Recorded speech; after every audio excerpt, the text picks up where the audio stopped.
you want to create yung insert, you need some way of traversing the tree data structure and checking if null yung pointer na chine-check mo.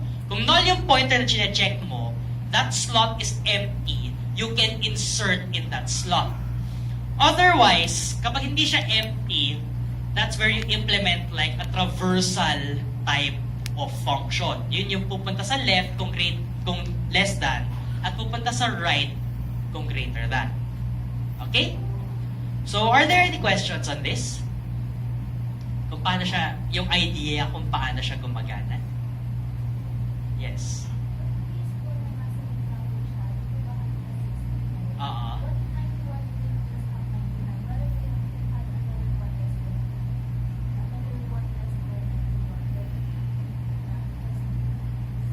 Okay? So, kung marami siyang leaves, yung pag-reorganize is more complicated than normal. Kasi i-check mo talaga kung nasa-satisfy niya yung properties. You always have to check kung nasa-satisfy niya yung properties para sa arrangement. Kailangan laging yung make nasa-satisfy yung greater than at saka yung less than. So, if there's something less than 91, pwedeng siya yung mapunta as yung new parent node noong 50. Okay? Pero, yung pag-organize na to may not exactly be trivial. Yung pag-organize, yung pag-reorganize pala nung tree, that would be something na medyo out of scope for this topic. Okay? So, yung idea lang talaga is you have to organize it in this way. Okay? So, those are the three operations. So, yung creation, insertion, deletion. And yung insertion and deletion, they're just based on one operation. Yung search operation. So, you don't have a tree if you cannot perform yung search operation on the tree data structure. If you cannot search and traverse, that's not a tree. Okay? So, yes.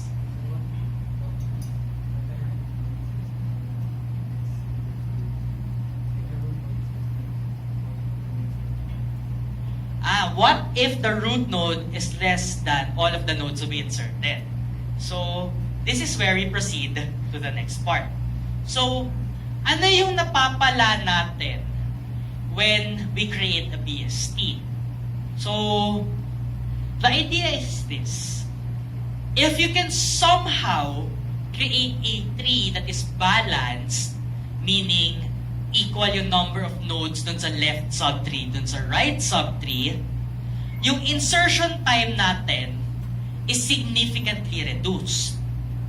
Yung insertion time natin magiging theta of log of n. Tapos, yung search natin, since doon naka-base yung insert, theta log of n din siya. Why theta? Because, on average, ito yung nangyayari sa isang tree. On average, you'll have a balanced tree, tapos equal yung number of nodes dun sa left subtree, dun sa right subtree. Kaso, this is on average. But, if nangyari yung case na, if the root node is less than all of the nodes na i-insert nyo sa tree, you'll have something called a linear tree, or a linked list na rin, essentially. And yung insertion time nun and yung search time nun will be the same as that of a linked list. It will be O of n for insertion and O of n for search. Okay?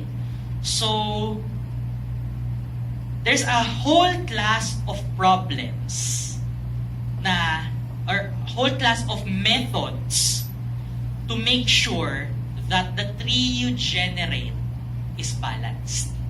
Okay?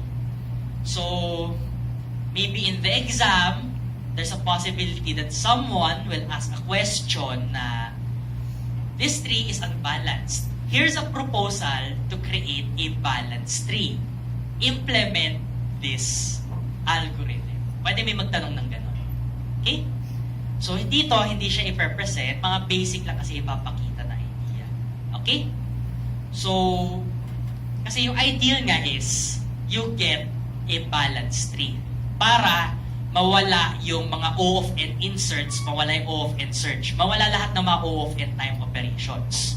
Pero still, in the worst case, pwede pa rin kayong magkaroon ng O of N operations sa tree. Assuming na nawala yung kanyang balance.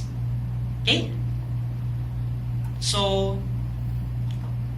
next we go to how to traverse a tree.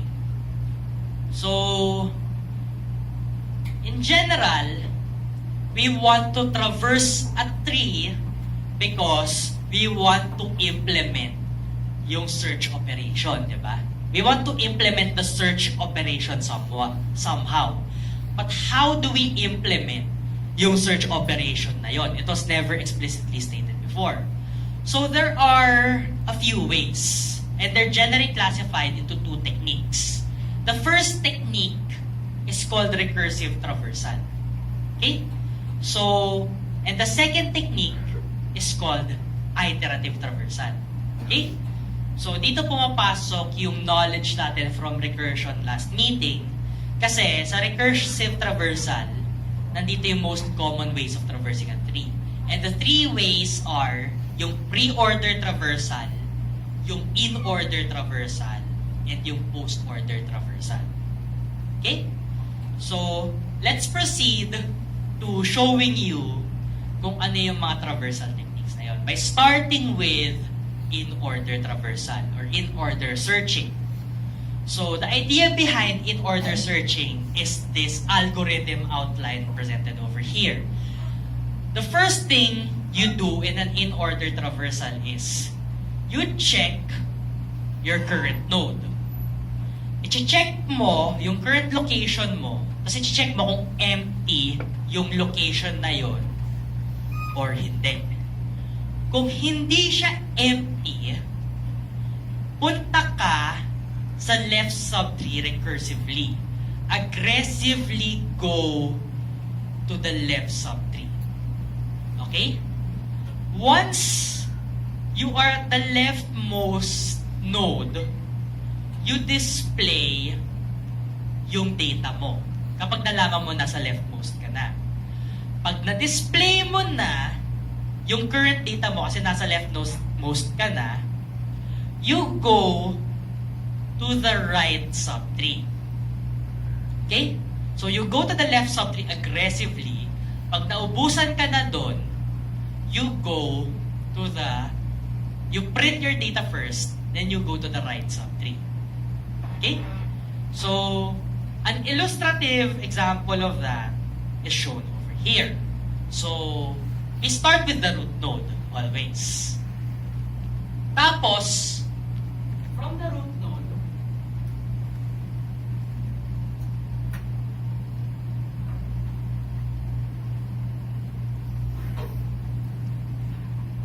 trivia. In this room, ako yung pinakamala sa baterya sa buong frequency.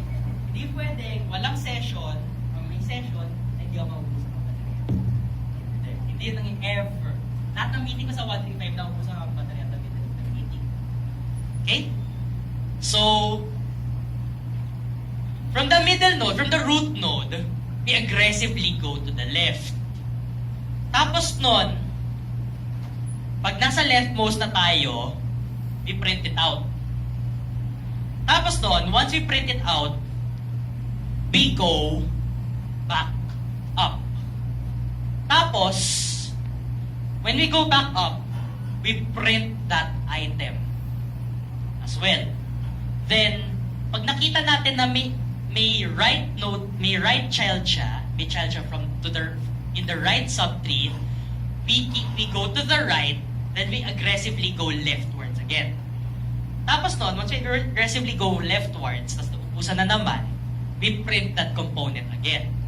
Tapos pag naubusan na, we go up, print, tapos go right once, tapos try to go left. Pag wala na nasa left, print. Tapos nun, keep going up, hindi mo na ipiprint yung na-print mo na, then pag nakita ka ulit na hindi mo ipiprint, print mo siya. Then, go to the right kasi naubos mo na yun nasa left. Tapos, makita mo na wala nang node na nasa left niya. So, print ka. Tapos, you go to the right once. Tapos, makita mo may node to the left. So, go to the left again. So, your idea is keep aggressively going to the left if possible. Tapos, pag nasa leftmost ka na, print. Pag na-print mo na, go up. Then, print. Then, go right once. Then, aggressively go left. Kung walang nasa left, print. Okay? So, how do we express this in code? So, it's actually very straightforward to do this. So, it's a recursive implementation. What are the requirements of a recursive function again? Ano yung two requirements? The first one is the base case, and the second one is yung recursive or recurrence relation. So, our base case here in this recursive implementation is if null yung node na pupuntahan natin, if null yung napuntahan na natin, we return. We pop from the stack. Otherwise, yung recurrence relation natin is we keep going to the left. Yun yung recursive in order node.left. We keep going to the left until wala nang nodes na nasa left. Pag nag-null na, nasa leftmost ka na, di ba? You visit yung node. Yung visit in this case is you print the contents of the node. Pero pwedeng iba yung gawin nyo when you visit the node. Okay? Yun yung visit. Pag na-visit nyo na, dahil tapos na yung base case natin, tapos na yung first recursion natin, we do yung recursive in order right. Okay? And this recursive in order right only happens once. Kasi once you call it again, pupunta siya ulit doon sa recursive in order, tapos makikita niya ulit yung recursive in order left. So it will aggressively go left. Okay? This will naturally aggressively go left dahil first line si recursive in order node up left. Okay? Nagets yung recursive na in order approach? Saan po siya banda bumabalik? Kapag nakita siya ng null, doon siya magbabacktrack. Pag nakita siya ng null, doon siya magbabacktrack. Okay? Tapos pag nakita siya ng null, magpiprint siya agad. Okay? Pag nag-backtrack siya, print agad. Tapos, go to the right. Okay? That's in-order traversal. Okay? So, is there an easier way to think about in-order traversal? May nakikita ba kayong shortcut sa in-order traversal? So, medyo hassle siya tandaan so far, di ba? So, what can we do to reduce the hassle of organizing this tree? Any creative ideas? So, I'll give you 2 minutes to discuss any creative approaches to handle in-order traversal. So, paano kung hindi nyo na, kunwari, sa exam, nakalimutan nyo yung recursive code. What do you do to determine yung in-order traversal of the tree?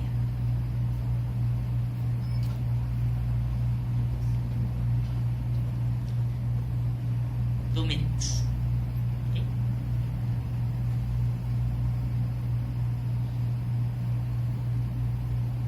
Any creative ideas to do in-order traversal?